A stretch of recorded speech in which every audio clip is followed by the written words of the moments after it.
Olá, tudo bem? Eu fiz aqui duas sapatas, uma de 80 por 80 e uma sapata de 1,30 por 1,30. As duas sapatas têm a mesma carga, 16 toneladas. Eu fiz uma postagem no Instagram e coloquei essa historinha aqui só para você entender. Ó. O engenheiro calculou e a sapata deu 1,30 por 1,30 segundo o cálculo dele. O pedreiro, sem calcular, disse que a sapata de 80 por 80 seria suficiente. Essa obra foi executada com sapata de 80 por 80. Então, 15 anos depois, a sapata de 80 por 80 está lá sem problemas aparentes. Então, quer dizer, não deu problema de fundação, mesmo sendo executado 80 por 80 no chute, vamos dizer assim. A pergunta que fica é: o pedreiro estava certo e o engenheiro errado? O engenheiro está certo e o pedreiro cometeu erro? Os dois erraram, os dois acertaram? Qual seria a resposta técnica para essa questão? Então vamos analisar aqui. Obviamente, quem for fazer uma obra e tiver a opção, imagine se eu sou dono da obra e o engenheiro me diz que vai 1,30 por 1,30 e o pedreiro me diz que vai 80 por 80, ele já fez várias casas ali na redondeza do mesmo modelo e ele sabe que funciona, que vai dar certo, que nenhuma deu problema. E aí, em termos de custo, se você considerar que você gasta R$ 500 por metro cúbico de concreto, essa sapata de 80 por 80 com uma espessura de 30 centímetros custaria R$ 96 somente o concreto. Obviamente que ela também vai aço, mas vai menos aço que essa de 1,30 por 1,30. Mas falando só do concreto, R$ 96 o custo do concreto para uma sapata de 80 por 80. Já a sapata de 1,30 por 1,30, o custo dela, considerando que ela tem 35 centímetros de espessura, sairia R$ 295, quase 3 vezes mais caro. Então, a questão é a seguinte: por que essa sapata aqui funcionou? Você pode pensar, por causa da majoração de cargas, né?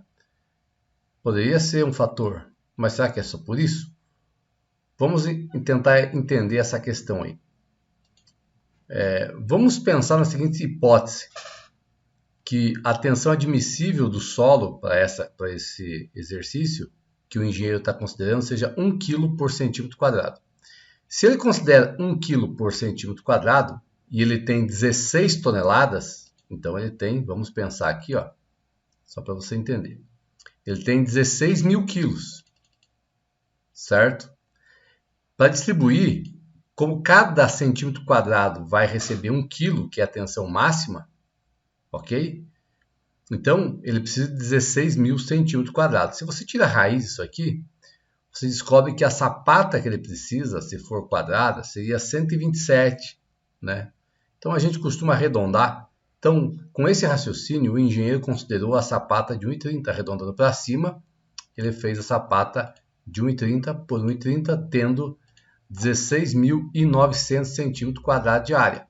Então, dessa forma, a pressão que está sendo feita em cada centímetro quadrado é igual a 16 mil quilos dividido pela área da sapata.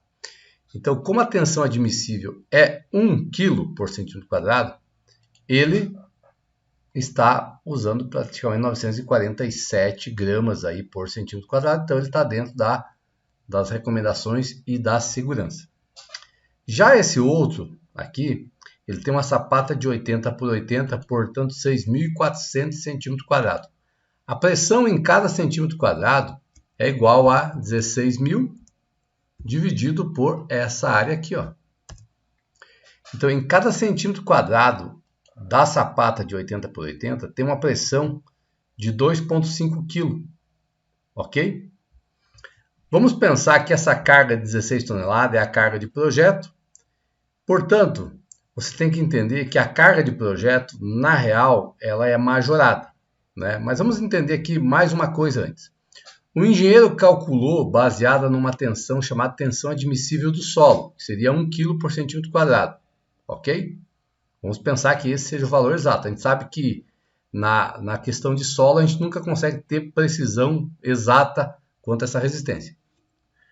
Mas tá, então a título de de projeto, a gente considera 1 kg por centímetro quadrado. Esse 1 kg por centímetro quadrado, a tensão admissível, ela parte, existe uma tensão chamada tensão de ruptura. Quando é feito estudo de solo, você coloca a carga no solo até que ele rompa, né? Então, mas você não vai considerar a tensão de ruptura num cálculo, né? Você não vai dizer, não, pode considerar 3 kg aí que vai dar certo, porque qualquer erro pode acarretar aí colapso da estrutura. Então, dessa forma, para romper o solo é preciso 3 kg por centímetro quadrado, ok? Portanto, num fator de segurança 3, a gente considera 1. Então, quer dizer, 3 kg dividido por 3 vai dar 1. Então, a gente considera 1 kg. O que eu estou dizendo? Para romper o solo, nós precisamos de 3 kg.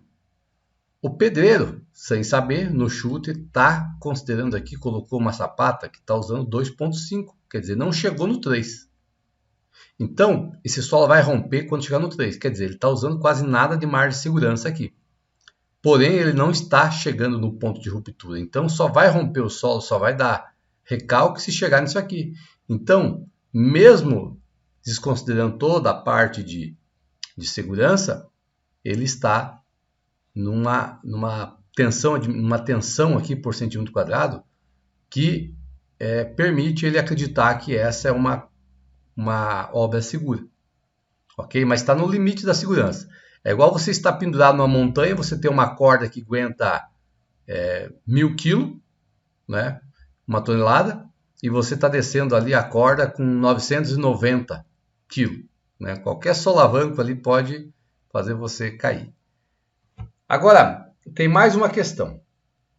Aqui nós consideramos que a tensão é 2,5, mas você sabe que num cálculo de fundação, se eu estou considerando 16.000 kg, esse valor aqui, na verdade, ele é um valor já majorado. Então, o valor real que está caindo na sapata aqui que o pedreiro colocou, ela seria dividido por 1,4. A carga real seria 11.428 kg.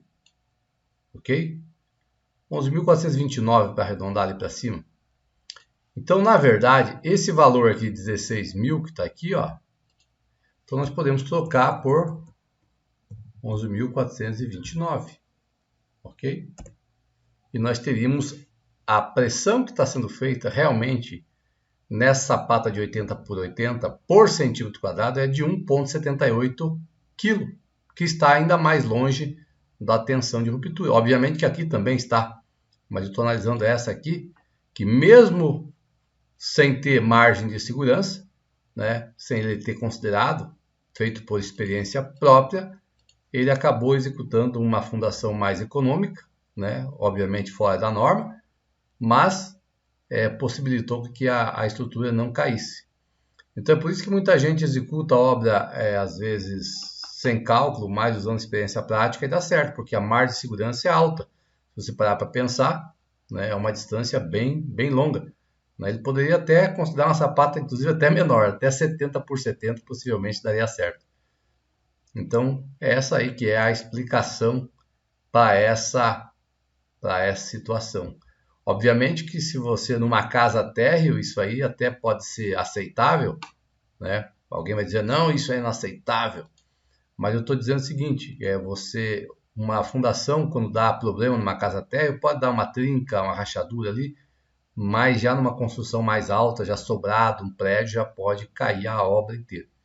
Então tem que cuidar nessa questão. Perfeito? Abraço e até mais.